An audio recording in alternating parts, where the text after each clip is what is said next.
extra long Wednesday as spring well. break? Yeah, I'm going to California, but I'm going to be gone Wednesday for the ACT, so next Wednesday. Next Wednesday. For the ACT. Yeah, But Tuesday, this Wednesday I'm going to be Wednesday. gone because I'm going to be in California. I'm gonna be gone this Thursday. We're driving Yes. 1,215 Next miles. Tuesday. What do you know? I'm gonna be gone 1,000. It takes about a day and a half. 15. Okay. And So- those of you, did you get your chapter 26 study guide for the test? I know that we You did didn't get it this. back or handed it? Yeah, I didn't We- fill that out, I forgot. Yeah. I'll fill it out right So you get 2 days. It's due tomorrow. Okay. Okay. Okay.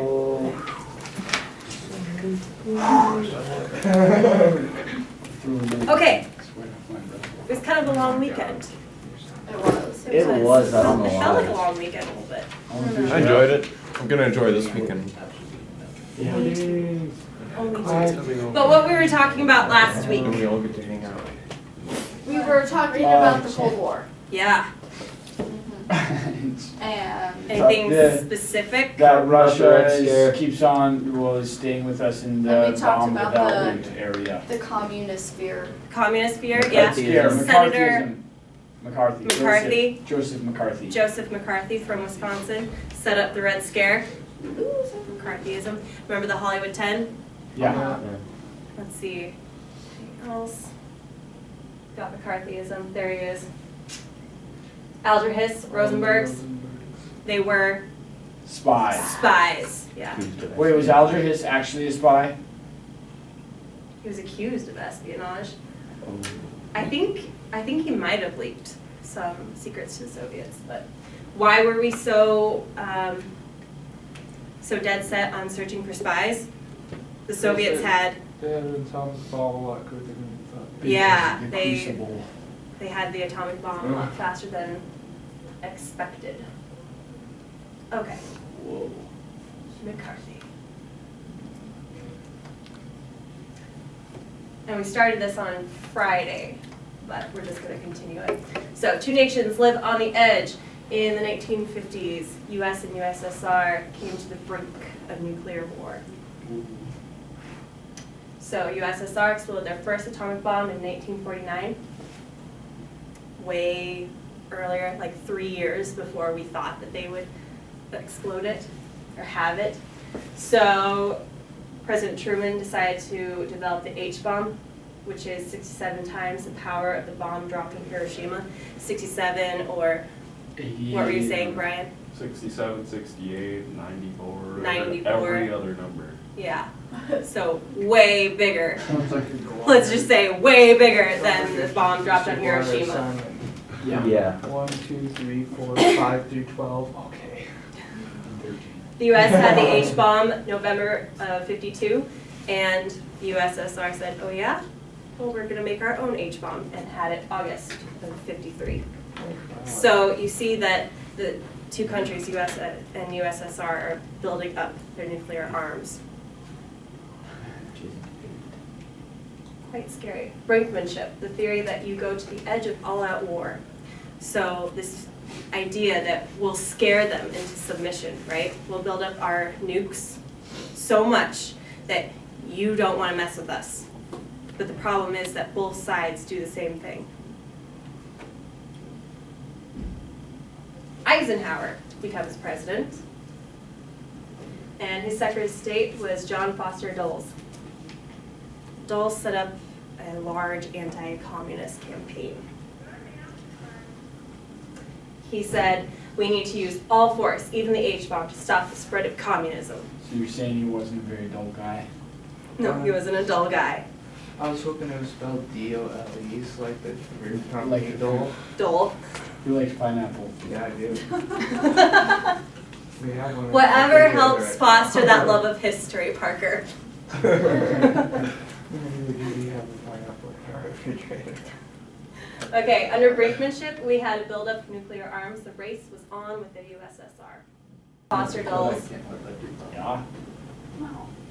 Definitely Then did they well. don't know what it been. Would be good, that one. What do you think the people in the United States were feeling at this time?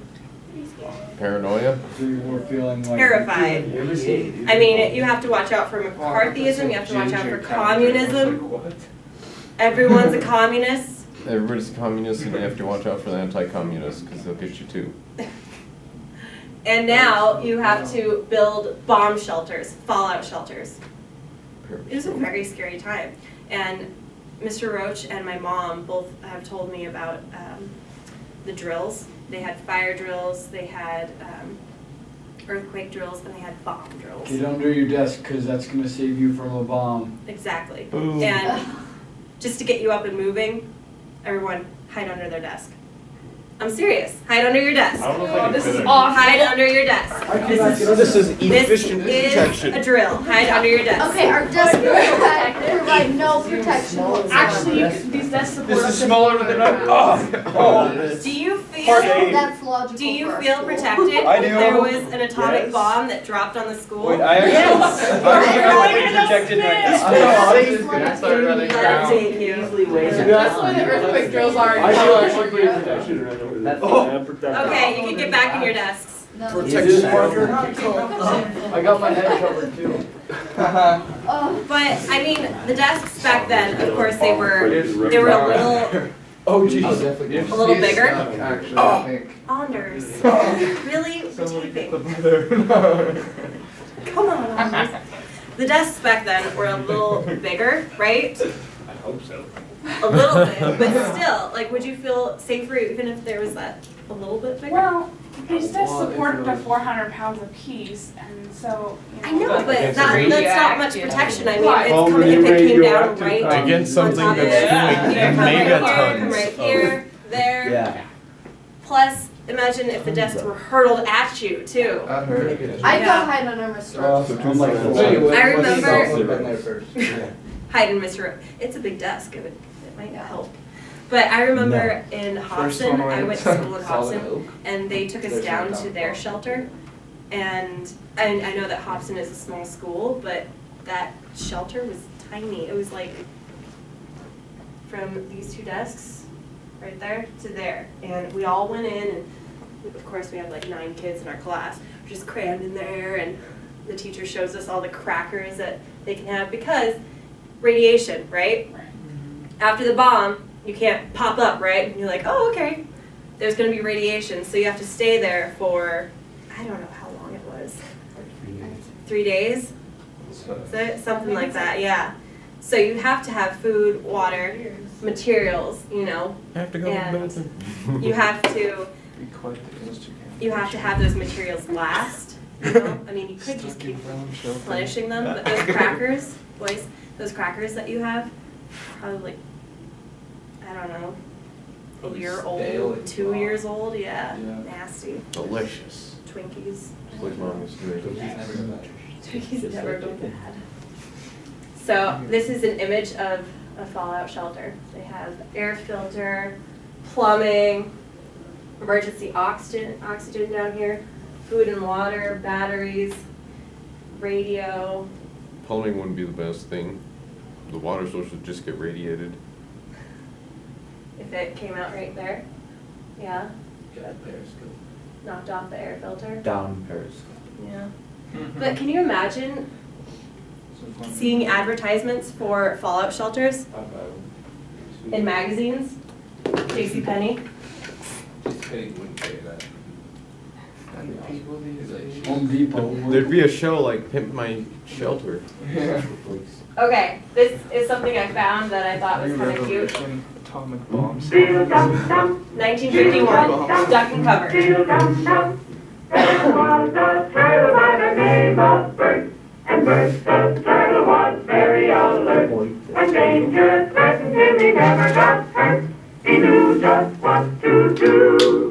He ducked and covered, ducked and covered. He did what we all must learn to do. You and you and you and you. Ducked and covered. Be sure and remember what Bert the Turtle just did, friends, because every one of us must remember to do the same thing. That's what this film is all about. Duck and cover. This is an official civil defense film produced in cooperation with the Federal Civil Defense Administration and in consultation with the Safety Commission of the National Education Association. Produced by Archer Productions, Incorporated. Hey, Bert, come on out and meet all these nice people, please. Oh, all right. We really can't blame you. You see, Bert is a very, very careful fellow. When there's danger, this is the way he keeps from being hurt. Sometimes it even saves his life. That's why these children are practicing to duck and cover just as you do in your school. We all know the atomic bomb is very dangerous. Since it may be used against us, we must get ready for it, just as we are ready for many other dangers that are around us all the time. Fire is a danger. It can burn whole buildings if someone is careless. But we are ready for fire. We have a fine fire department to put out the fire, and you have fire drills in your school so you know what to do.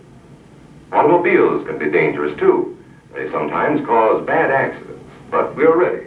We have safety rules that car drivers and people who are walking must obey. Now, we must be ready for a new danger, the atomic bomb. First, you'll have to know what happens when an atomic bomb explodes. You will know when it comes. We hope it never comes, but we must get ready. It looks something like this.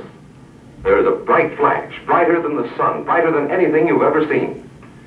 If you are not ready and did not know what to do, it could hurt you in different ways.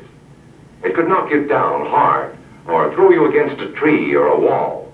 It is such a big explosion, it can smash in buildings and knock signboards over and break windows all over town. But if you duck and cover like Bert, you will be much safer. You know how bad sunburn can feel. The atomic bomb flash could burn you worse than a terrible sunburn, especially where you're not covered. Now, you and I don't have shells to crawl into like Bert the turtle, so we have to cover up in our own way. First, you duck, and then you cover. And very tightly, you cover the back of your neck, your face. Duck and cover underneath a table or desk or anything else close by. In Betty's school, they are talking about the atomic bomb too. Betty is asking her teacher, how can we tell when the atomic bomb may explode? And her teacher is explaining that there are two kinds of attack, with warning and without any warning. We think that most of the time we will be warned before the bomb explodes, so there will be time for us to get into our homes, schools, or some other safe place. Our civil defense workers and our men in uniform will do everything they can to warn us before enemy planes can bring a bomb near us. You may be in your schoolyard playing when the signal comes. That signal means to stop whatever you are doing and get to the nearest safe place fast. Always remember, the flash of an atomic bomb can come at any time, no matter where you may be. You might be out playing at home when the warning comes. Then be sure to get into the house fast, where your parents have fixed a safe place for you to go. If you are not close to home when you hear the warning, go to the nearest safe cover. Know where you are to go, or ask an older person to help you. You know the places marked with the S sign? They're safe places to go when you hear the alarm. If there is a warning, you will hear it before the bomb explodes. But sometimes, and this is very, very important, sometimes the bomb might explode without any warning. Then the first thing we would know about it would be the flash. And that means duck and cover fast, wherever you are. There's no time to look around or wait. Be like Bert. When there is a flash, duck and cover, and do it fast. Here are some older boys showing what to do if the flash comes when you are not in the classroom. This is what to do if you should be in a corner. But, I mean, what were they going to tell people? If there's an atomic bomb, you can't do anything? Yeah, you're pretty much pretty done much. for. Yeah, they just wanted to give them something, even the It's like, duck oh, and this will cover. make you safe. Yeah, No. this will make you safe, it'll give you a sense of security, Gotta let Jack so you know. don't panic. Yeah. If you're outside